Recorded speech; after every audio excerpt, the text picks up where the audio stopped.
अंग्रेजी में एक बहुत सुंदर गीत है, आपने कई बार मेरे मुंह से सुना होगा, great things happen when God mixes with us. यानी जब हम प्रभु को अपने जीवन में मिल जाने देते हैं तो हमारे जीवन में महान कार्य होते हैं। जब आप अपने जीवन को प्रभु को अर्पित करते हैं, अपने कार्यों को प्रभु के हाथ में समर्पित करते हैं, इसका मतलब क्या है? आप प्रभु को आपके जीवन में कार्य करने दे रहे हैं। तो प्रभु का वचन कहता है, अपने सभी कार्य प्रभु को अर्पित करो और तुम्हारी योजनाएं सफल हो जाएंगी। अपने सभी कार्य प्रभु को अर्पित करो।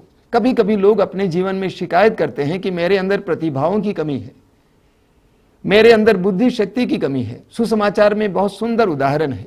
मत्ती के सुसमाचार के अध्याय 14 में हमें पढ़ने को मिलता है कि एक बार प्रभु यीशु मसीह के वचनों को सुनने के लिए हजारों की संख्या में लोग उनके पीछे लगे हुए थे। अब संध्या हो चली थी।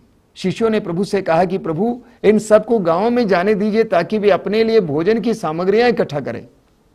प्रभु ने कहा, उन्हें जाने मत दो, तुम ही उनको खिलाओ। शिष्यों ने कहा, हमारे पास क्या है?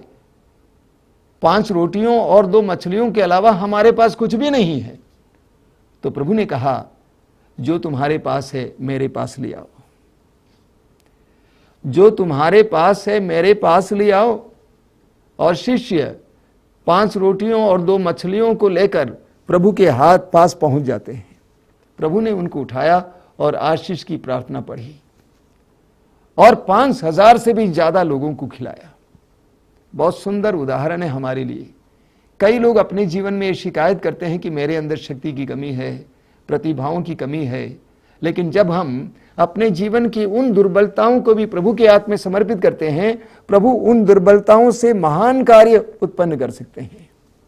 दूसरी बात है प्रार्थना, अर्थात ईश्वर के साथ जुड़ना। यूहन्ना के सुसमाचार के अध्याय 15 उसके वाक्य 5 में प्रभु यीशु कहते हैं, मैं सच्ची दाखलता हूं और तुम डालियां हो। जो डाली मुझ में रहती है और मैं जिसमें रहता हूं वही बहुत फलती है। प्रभु कहते हैं, जो डाली मुझ में रहती है और मैं जिसमें रहता हूं वही बहुत फलती है। प्रार्थना का तात्पर्य है प्रभु के साथ जुड़ना। हम जितना प्रभु के साथ जुड़ेंगे, प्रभु से उनका जीवन रस हमारी ओर बहने लगता है। प्रभु का सामर्थ्य हमें प्राप्त होने लगता है। प्रभु की बुद्धि हमें प्राप्त होने लगती है। एक बार एक जवान भाई आए थे आश्रम में और वो बता रहे थे कि मैं पढ़ाई कर रहा हूं लेकिन मुझे सफलता हासिल नहीं हो रही है। मैंने उससे पूछा कि क्या तुम प्रार्थना करते हो?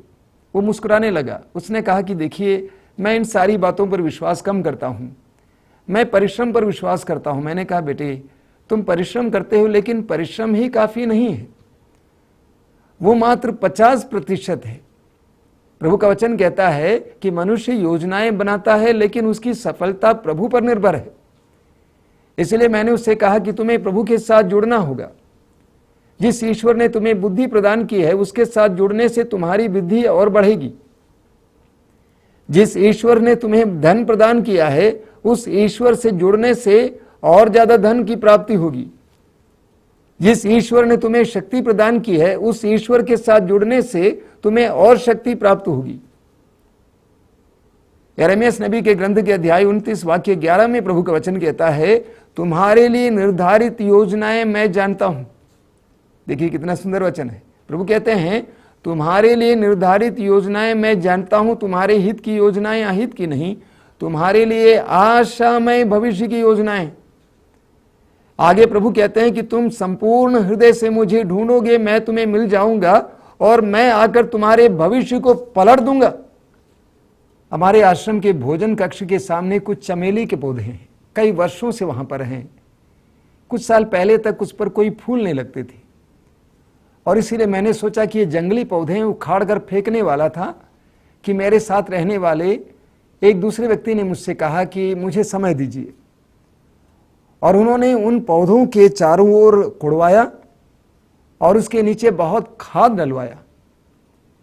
2 सप्ताह के अंदर हमने देखा कि बहुत सारी कलियां निकल आई। मेरे प्रिय मित्रों, हम सबके जीवन में ईश्वर की कई योजनाएं हैं, लेकिन ये योजनाएं इसलिए हमारे जीवन में प्रकट नहीं होती हैं क्योंकि हम प्रभु के साथ जुड़ने के लिए समय नहीं निकालते हैं, प्रार्थना के लिए समय नहीं निकालते हैं। जैसे जैसे आप प्रार्थना के लिए समय निकालेंगे, धीरे धीरे आप देखेंगे कि प्रभु की योजनाएं आपके जीवन में और ज्यादा प्रकट होती जाएंगी।